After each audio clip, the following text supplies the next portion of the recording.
오늘 중국 본토와 홍콩 증시는 풍부한 유동성이 호재에 어떻게 민감하게 반응하는지를 보여준 하루였습니다. 시장 전반에 걸쳐 상승세가 나타났고 특히 증권사와 신에너지 관련 분야가 시장을 주도하는 뚜렷한 모습을 보였습니다. 이러한 강세의 배경에는 여러 가지 긍정적인 소식이 복합적으로 작용했는데 크게 4가지 핵심 동력으로 요약할 수 있습니다. 첫째, 중앙은행인 인민은행이 통화 신용 공급을 확대하고 증권, 펀드, 보험사의 스와프 편의성 및 주식 환매 및 보유량 확대 재대출을 잘 활용하라고 언급한 것이 가장 결정적이었습니다. 이 소식은 자본시장에 대한 정책적 지원 의지를 명확히 보여주면서 증권주들의 폭발적인 상승을 이끌었습니다. 둘째, 칭화대학교 연구팀이 리튬 배터리 폴리머 전해질 분야에서 중요한 기술적 진전을 이루었다는 소식이 전해지며 신에너지 섹터 전반에 대한 투자 열기를 지폈습니다. 셋째, 8월 산업기업 이익이 전월의 감소세에서 벗어나 큰 폭의 증가세로 전환했다는 국가통계국 데이터는 중국 경제의 기초 체력이 회복되고 있음을 증명하는 강력한 근거가 되었습니다. 마지막으로 주말 동안 비철금속, 인공지능과 교통운송의 결합, 디지털 경제, 석유화학 등 다양한 분야에서 정책적 지원이 발표된 점도 시장 전반에 긍정적인 분위기를 조성했습니다. 본토 A주 시장의 구체적인 흐름을 살펴보면 인민은행의 발언은 증권주에 직접적인 호재로 작용했습니다. 중신증권, 화태증권, 광발증권 등 주요 증권사들의 주가가 일제히 급등했는데 이는 자본시장을 안정시키고 활성화하겠다는 정부의 강력한 신호로 해석되었기 때문입니다.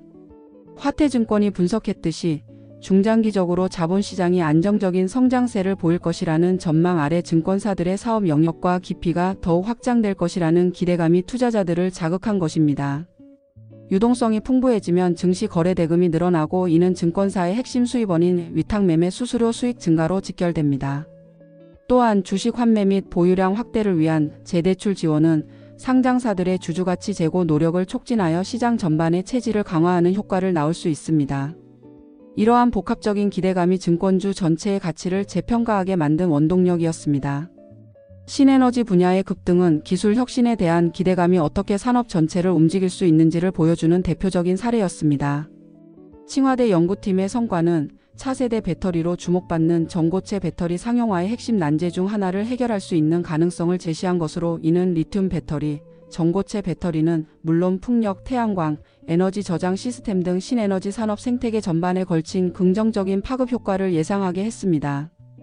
만윤신능, 이성신능과 같은 기업들의 주가 급등은 이러한 미래 가치에 대한 시장의 높은 기대를 반영한 결과입니다.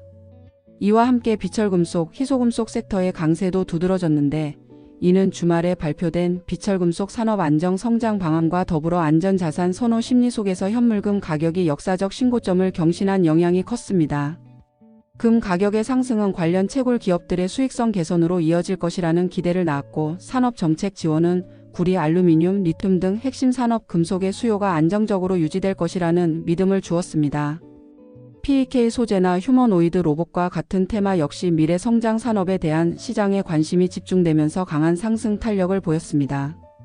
광모듈, PCB, 액체 냉각 등 인공지능 하드웨어 관련주들의 동반 강세는 AI 산업의 성장이 하드웨어 인프라 투자 확대로 이어지고 있다는 점을 보여주었습니다. 반면 시장이 전반적으로 상승했음에도 불구하고 하락한 분야도 뚜렷하게 나뉘었습니다. 교육 섹터는 정책적 불확실성이 여전히 발목을 잡고 있는 모습을 보였고 농업 및 양식업 관련주들은 시장의 관심이 성장주와 정책 수혜주에 쏠리면서 상대적으로 소외되었습니다. 특히 주목할 점은 식품음료, 백주, 유제품, 소매 등 소비 관련주들이 전반적으로 약세를 보였다는 것입니다. 이는 8월 산업이익 데이터의 호조에도 불구하고 투자자들이 아직 소비 심리의 완전한 회복에 대해서는 신중한 입장을 취하고 있음을 시사합니다. 이처럼 상승과 하락 업종이 명확히 갈린 것은 시장이 무조건적인 낙관론에 휩싸이기보다는 정책 방향, 기술 혁신, 실물 경제 지표 등 명확한 근거를 바탕으로 선별적으로 움직이고 있음을 보여줍니다. 오늘 시장의 자금 흐름을 보아도 이러한 특징은 명확히 드러납니다. 주력 자금은 증권, 소비전자, 소프트웨어 개발, 자동차 부품, 에너지 금속 등 당일의 상승을 주도한 산업으로 순유입된 반면 최근 상승세가 가팔랐거나 상대적으로 모멘텀이 약화된 분야에서는 자금이 빠져나가는 모습을 보였습니다. 이는 시장 내에서 활발한 순환매가 일어나고 있음을 의미하며 투자자들이 이익을 실현하고 새로운 주도주를 찾아 이동하고 있다는 분석을 가능하게 합니다. 홍콩 증시 역시 본토 시장의 긍정적인 분위기에 힘입어 하루 종일 견조한 상승세를 보였습니다. 항생지수와 항생테크 지수 모두 크게 올랐으며 거래 대금 또한 활발한 모습을 보였습니다. 홍콩 시장의 상승 동력은 본토와 공통된 부분과 홍콩 시장 고유의 특징이 결합되어 나타났습니다. 우선 본토의 증권주 강세는 홍콩에 상장된 중국계 증권사들의 주가를 더욱 강력하게 끌어올렸습니다.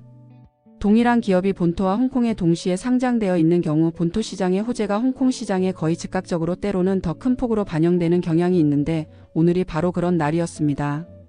인민은행의 통화 완화 및 자본시장 지원 정책은 위안화와 홍콩 달러 유동성 모두에 긍정적인 영향을 미치기 때문에 그 효과가 배가 된 것입니다. 비철금속 분야 역시 본토의 산업지원 정책과 국제금 가격 상승이라는 이중 호재에 힘입어 관련 기업들의 주가가 동반 강세를 보였습니다. 홍콩 시장의 독자적인 상승 동력으로는 대형 기술주, 즉 빅테크 기업들의 선전이 중요하게 작용했습니다. 특히 알리바바는 모건 스탠리가 클라우드 사업의 성장 가속화와 자본 지출 확대 등을 긍정적으로 평가한 보고서를 내놓으면서 주가가 큰 폭으로 상승하며 항생지수 전체를 견인하는 역할을 했습니다. 이는 시장이 인공지능 AI 시대의 도래에 있어 클라우드 인프라의 중요성을 다시 한번 인식하고 알리바바의 경쟁력을 높이 평가하기 시작했다는 신호로 볼 수 있습니다.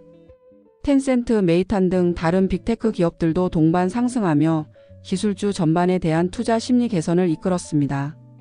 에너지 저장 분야는 중국 내 공장들이 완전 가동 상태이며 일부 주문은 내년 초까지 밀려 있다는 소식이 전해지면서 강력한 수요가 실적으로 연결되고 있다는 점이 확인되었습니다. 이는 정부의 정책 목표를 넘어 실제 산업 현장에서 폭발적인 성장이 일어나고 있음을 보여주는 사례입니다. 로봇 관련주 역시 유비테크가 대규모 산업용 휴머노이드 로봇 공급 계약을 체결했다는 소식이 전해지면서 휴머노이드 로봇이 더 이상 먼 미래의 이야기가 아니라 실제 산업 현장에 투입되는 상용화 단계에 진입했다는 기대를 낳으며 관련주들의 급등을 이끌었습니다. 향후 시장 전망에 대해 여러 기관들은 대체로 긍정적인 시각을 유지하고 있습니다. 중신건투증권은 A주 시장이 중기적으로 완만한 강세장을 이어갈 것으로 전망했습니다. 최근 시장의 관심이 컴퓨팅 파워 관련주에 집중되었지만 이제는 다른 저평가된 성장 분야로 자금이 이동하고 있으며 9월 이후 개선 조짐을 보이는 미중 관계가 4분기에는 시장의 긍정적인 요인으로 반영될 가능성이 있다고 분석했습니다. 거시 경제가 아직 완전히 회복되지 않은 상황에서는 구조적인 성장성을 갖춘 새로운 분야가 투자의 성패를 가를 것이라며 반도체, 신에너지, 휴머노이드 로봇, 혁신 신약, 비철금속 등을 유망 분야로 꼽았습니다. 중국은하증권은 국경절 연휴를 앞두고 일부 자금의 경계 심리로 단기 변동성이 커질 수는 있지만 시장의 상승 추세 자체를 바꾸지는 못할 것이라고 진단했습니다. 특히 10월에 열릴 20기 사중전회에서 15차 5개년 계획이 논의될 것이라는 점이 시장의 위험 선호 심리를 다시 한번 끌어올릴 중요한 계기가 될 것으로 기대했습니다. 유동성 측면에서도 양호한 흐름이 예상되는데 신용거래융자 잔고가 상승 추세에 있고 가계저축이 주식시장으로 이동하는 예금 이사 현상이 초기 단계에 있으며 미국 연준의 금리 인하가 글로벌 유동성에 긍정적인 환경을 제공할 것이라고 분석했습니다. 광대증권 역시 과거 데이터를 근거로 국경절 연휴 이후에는 시장 열기가 회복되면서 양호한 흐름을 보이는 경우가 많았다고 언급하며 현재 시장의 밸류에이션이 과도하지 않아 연휴 이후 상승 구간에 재진입할 가능성이 높다고 전망했습니다. 홍콩 시장에 대한 전망은 글로벌 유동성 변화와 중국의 산업 고도화라는 두 가지 축을 중심으로 이루어지고 있습니다.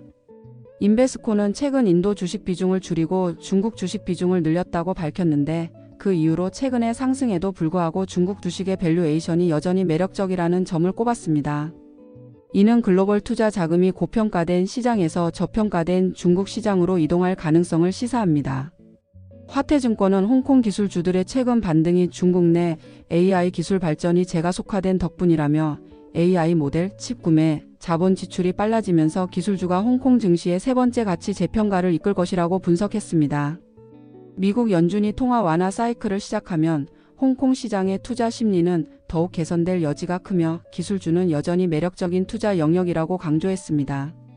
중신증권은 홍콩 상장사들의 실적이 2025년 상반기에 바닥을 다지고 플러스 성장으로 돌아섰으며 하반기에는 실적 성장률이 전환점을 맞이할 것으로 예측했습니다. 특히 원자재, 헬스케어 기술 분야의 높은 성장세가 이어지는 동시에 상반기에 부진했던 에너지 필수 소비재와 같은 분야도 하반기에는 실적 반전을 이룰 것으로 전망했습니다. 지금까지 유동성의 힘으로 움직여온 홍콩 증시가 이제는 펀더멘털, 즉 실적 개선에 대한 기대로 초점을 옮겨갈 것이라는 분석입니다. 국태해통증권은 배당주의 관점에서 홍콩 시장의 매력을 분석했는데 A주에 비해 현금 배당 성향이 높고 평균 배당 수익률이 우수하며 밸류에이션은 더 낮은 수준에 머물러 있다고 지적했습니다. 또한 은행이나 석유화학 등 일부 업종의 고배당주가 편중된 A주와 달리 홍콩은 다양한 업종의 고배당주가 분포해 있어 투자자에게 더 넓은 선택의 폭을 제공한다는 점도 장점으로 꼽았습니다. 결론적으로 오늘 중국 증시의 급등은 중앙은행의 명확한 유동성 공급 신호, 경제 지표의 개선, 그리고 특정 산업의 기술 혁신 및 정책 지원이라는 여러 호재가 동시에 작용한 결과입니다. 증권, 신에너지, AI, 하드웨어, 비철금속 등이 시장을 주도한 반면 전통 소비나 일부 규제 산업은 소외되었습니다. 홍콩 시장은 본토와 공통된 호재에 더해 글로벌 유동성 변화에 대한 기대감과 빅테크 기업들의 AI 경쟁력 부각이라는 자체 동력을 바탕으로 강한 상승세를 보였습니다.